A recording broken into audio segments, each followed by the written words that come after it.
Hello and welcome to the channel, where today we're going to have a look at the rules you need to know if you are not a Black Templars player. So if you are not on Crusade yourself, if you are Crusade-less, shall we say. So let's jump straight in this week with the faction abilities. The chapter tactic of the Black Templars, giving a nod to that hatred to Psykers, is a 5-up Feel No Pain versus Mortal Wounds, and they can reroll advance and charge rolls. What is interesting to Black Templars though is that they do not get a super doctrine. They have something called vows. Now, as we've seen before in 9th edition, the vows have a positive and a negative. The positive is the vow and the negative is the passion. They're all pretty good and they can actually choose them before the game starts. So if they see you have a Psyker, for example, they can choose Abhor the Witch, and that's going to help them out in that first movement phase, and they can reroll hit rolls and win rolls of 1. Always very, very useful. If they see you've got a lot of high strength weaponry, maybe they're going to want to take that mini transhuman that they get from Uphold the Honor of the Emperor. And if you have some really big tough monsters, do be mindful because they can take Suffer Not the Unclean to Live, and all 6s to hit will automatically wound. It doesn't work on vehicles, but on those big tough monsters this is a really powerful ability. And just generally, if Black Templars want to be buffed, they can count themselves as being in the Assault Doctrine when they need to be and get an extra attack, although it doesn't stack with Shock Assault. So let's jump on then and talk about some characters, because as we know, crossing the Rubicon Primaris is incredibly dangerous, except it seems if you're a named character, because all of the named characters for the Black Templars have crossed over.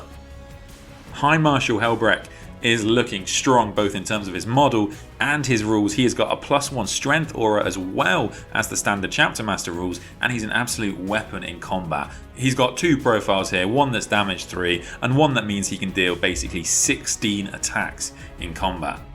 Grimaldus is a fantasy chaplain. Essentially, he does have followers who can take hits for him. Now, this isn't like Tau drones, you have to put them on the servitors first. So make sure if you're fighting Grimaldus, you put your smaller shots into him first, so he has to kill them, and then you put in the big guns or hits, or whatever it is you're going to use to kill him. He also has a Deny the Witch and can stand back up even, kind of like a mini Celestine.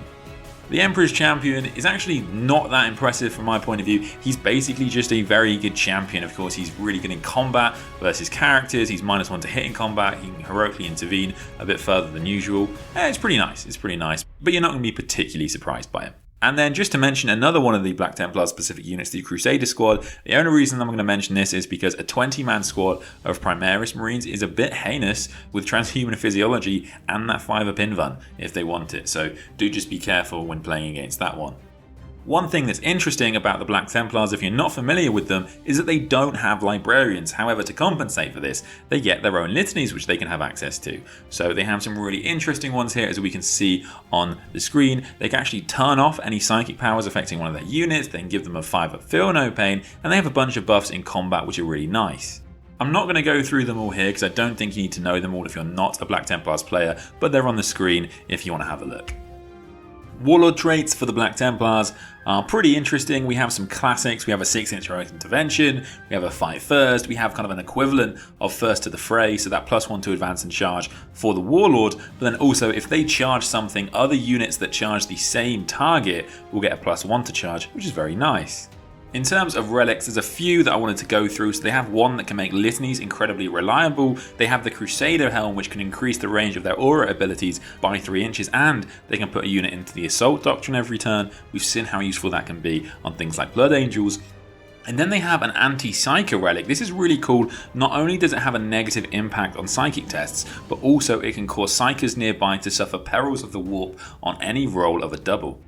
And then we have another type of upgrade that's specific for Black Templars. This is for non-character infantry and biker units, and they can basically pay points to give a model in that unit an upgrade.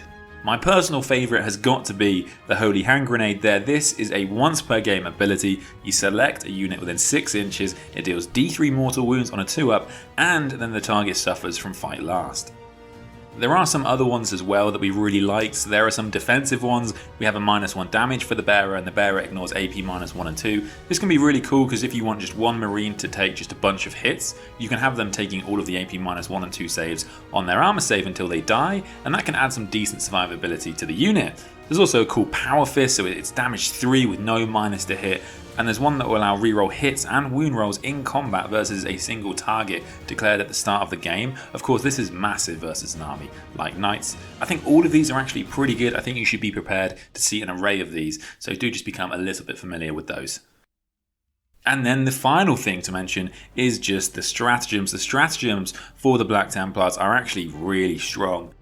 Devout Push is still really good. It's a 3-inch move towards the enemy or towards an objective if they want to try and steal it from you. They have a stratagem which will force one of your characters to put all of their attacks into one of their characters if they're within engagement range, so they can sacrifice one of their characters heroically for the Emperor. They have a stratagem here to put objective secured on any core unit in the command phase. That can swing a bunch of points their way if they need it to. If the Black Templars player needs it, they can roll a dice, and on a 4-up they can deny a psychic power, and there's also another stratagem where on a 4-up they can stop an infantry or beast unit from falling back. Really strong.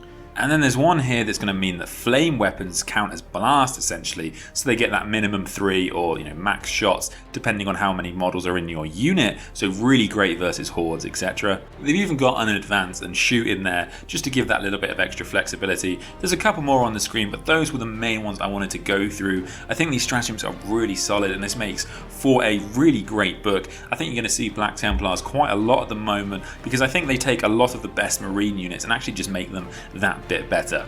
So thank you very much for watching this video. I hope it was useful as per usual. Please do like and subscribe and all of that stuff, and I'll see you for the next gotcha guide, which will of course be the Gene Stealer cults, because it's coming.